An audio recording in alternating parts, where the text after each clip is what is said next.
बिस्मिल्लाहिर्रहमानिर्रहीम अस्सलाम वालेकुम स्टूडेंट्स। आज हम बायोलॉजी के chapter number 1 introduction to biology के लेक्चर नंबर 23 को डिस्कस करने जा रहे हैं।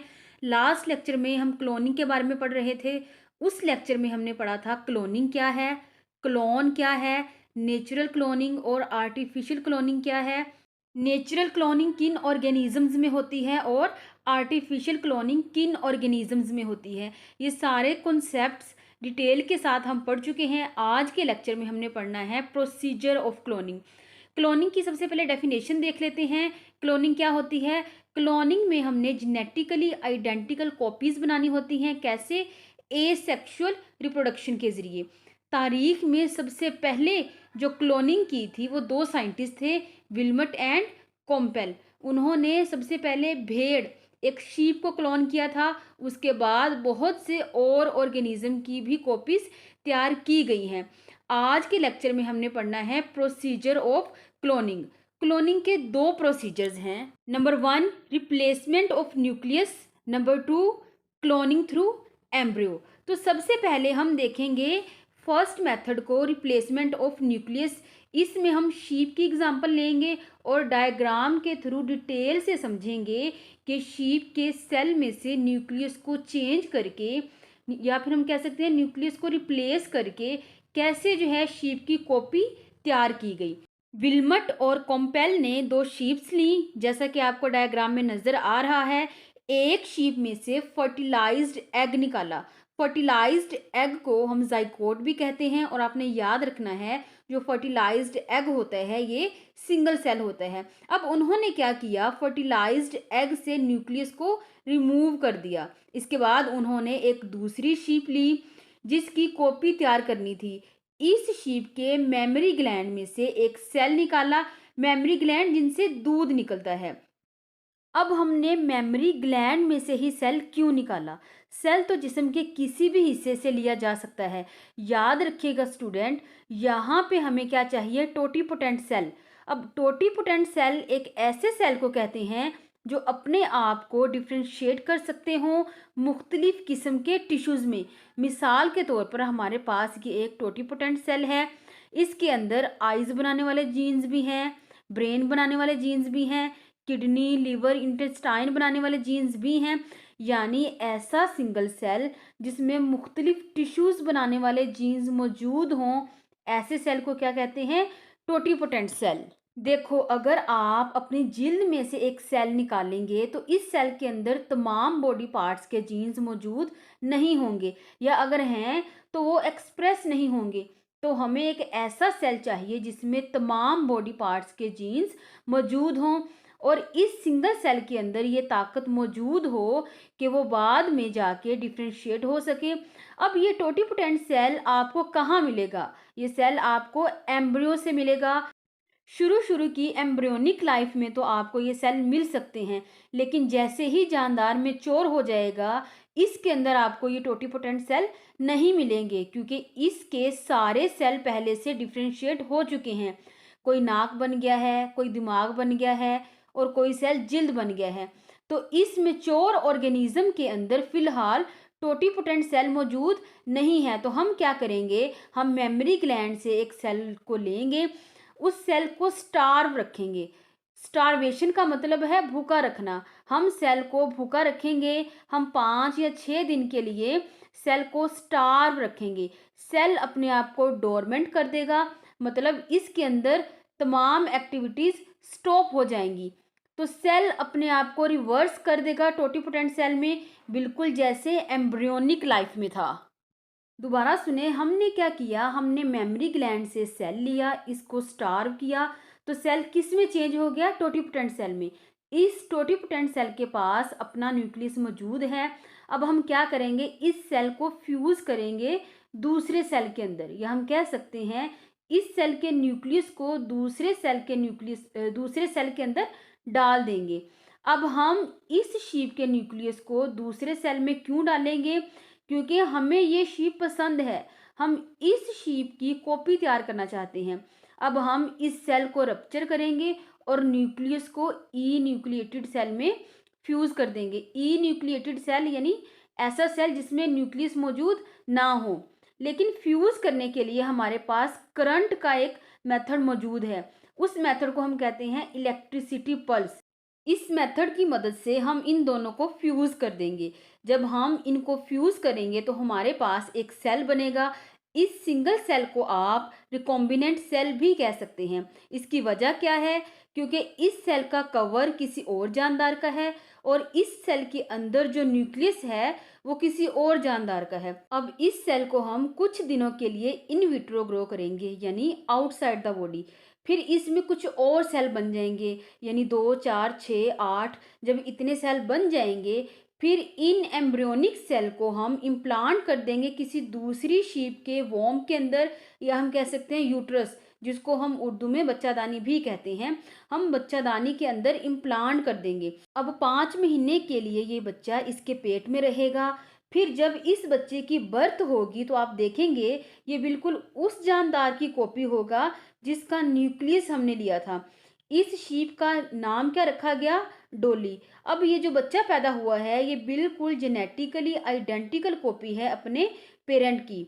और इसमें आपने देखा कि ये बिल्कुल एसेक्सुअल रिप्रोडक्शन है, यानी यहाँ हमने कोई मेल फीमेल का क्रॉस नहीं करवाया। और एक और पॉइंट मैं आपके साथ डिस्कस करना चाहूँगी।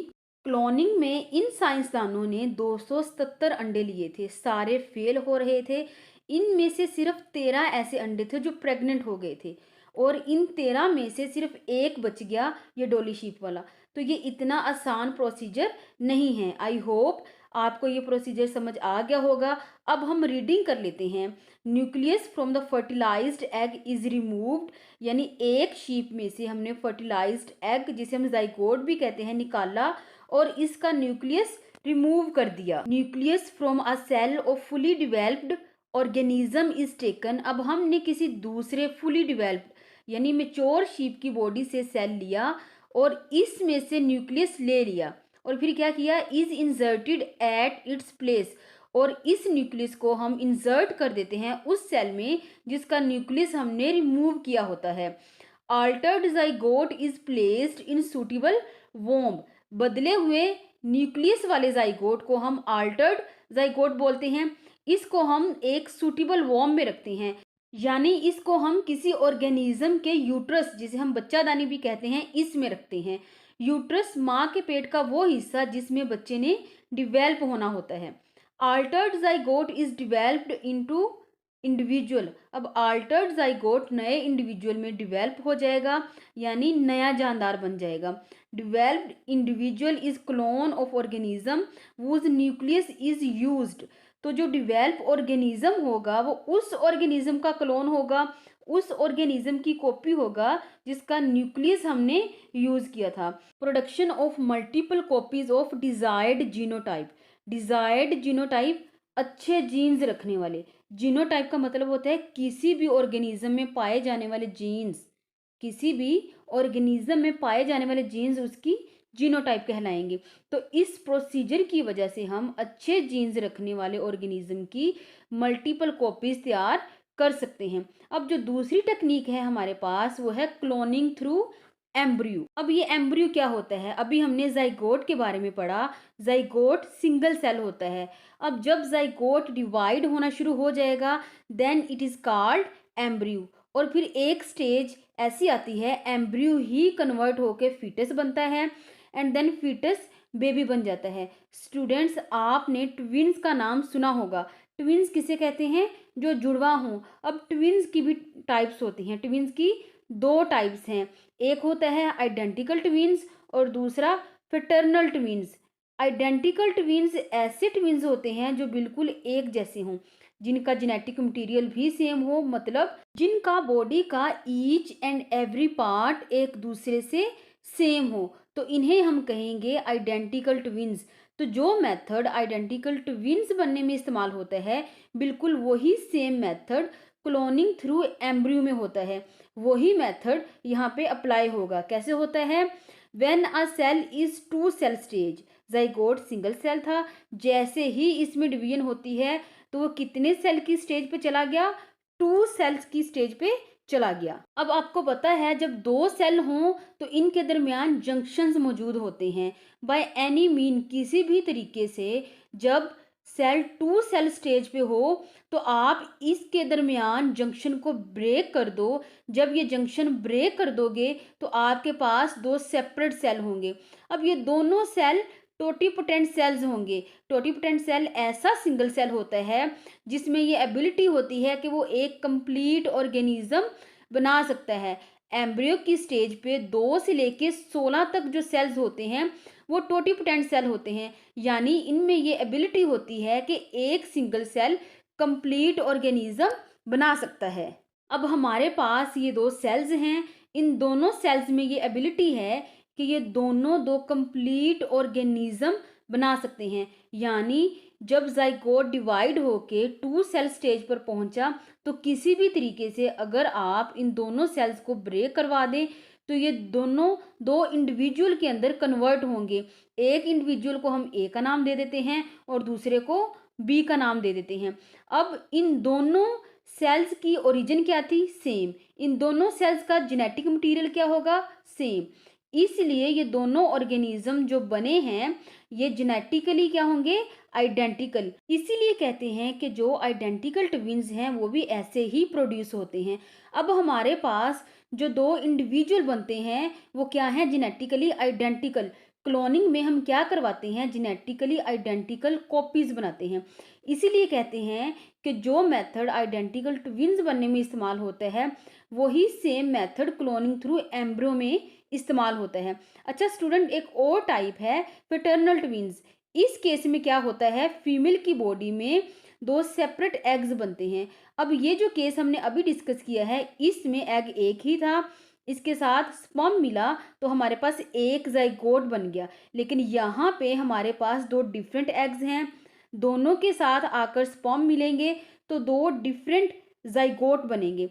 अब इस जाइगोट के अंदर जेनेटिक कॉम्बिनेशन डिफरेंट है और इस जाइगोट के अंदर जेनेटिक कॉम्बिनेशन डिफरेंट है। जब ये दोनों जाइगोट डिवेल्प होकर न्यू ऑर्गेनिज्म में कन्वर्ट होंगे तो जो रिजल्टेंट ऑफस्प्रिंग होंगे वो जेनेटिकली आइडेंटिकल नहीं होंगे, वो डिफरेंट होंगे। अब हम रीडिंग कर लेते हैं। डिवीजन ऑफ सिंगल सेल और अर्ली एम्ब्रियो इनटू वन और मोर सेपरेट एम्ब्रियो, यानी जब सिंगल सेल की डिवीजन होती है या जब हमारे पास अर्ली एम्ब्रियो बनता है तो इस एम्ब्रियो को हम एक या इससे ज़्यादा हिस्सों में सेपरेट कर देते हैं। जैसे ये हमारे पास एम्ब्रियो था, इसको हमने दो सेल्स में सेपरेट कर दिया। अब ये दोनों सेल से दो नए ऑर्गेनिज्म पैदा होंगे। This is the same process that normally creates identical twins, यानी यही सेम प्रोसेस आइडेंटिकल ट्विन्स में भी होता है। ये मैं ऑलरेडी आपको एक्सप्लेन कर चुकी हूँ। Offspring from this type of cloning are genetically identical, यानी इस तरीके की क्लोनिंग से जो ऑफस्प्रिंग पैदा होंगे वो जेनेटिकली आइडेंटिकल होंगे, लेकिन but carry chromosomes from each of two parents, यानी जो इनके पास क्रोमोसोम्स होंगे वो दोनों पेरेंट्स से आएंगे, क्योंकि जाइगोट एग और स्पर्म दोनों से मिलके बनता है। एग फीमेल से आता है और स्पर्म मेल से आता है, यानी जाइगोट में मेल और फीमेल दोनों पेरेंट्स की खुसूसियात मौजूद हैं। This type of cloning has already been used to produce genetically identical cattles and other farm animals. इस टाइप की क्लोनिंग को इस्तेमाल करके हम ऑलरेडी जेनेटिकल आइडेंटिकल कैटल्स और दूसरे फार्म एनिमल्स प्रोड्यूस करवा चुके हैं। कैटल्स में क्या आ जाएगा बच्चे? काऊ है, आपके पास बुल है, और फार्म एनिमल्स में हमारे पास fish farm, poultry farm, pig farm, ये सारी चीज़ें आ जाएंगी। So students, this is all about today's lecture. If you have any question, do write your question in comment section. अल्लाह हाफिज़।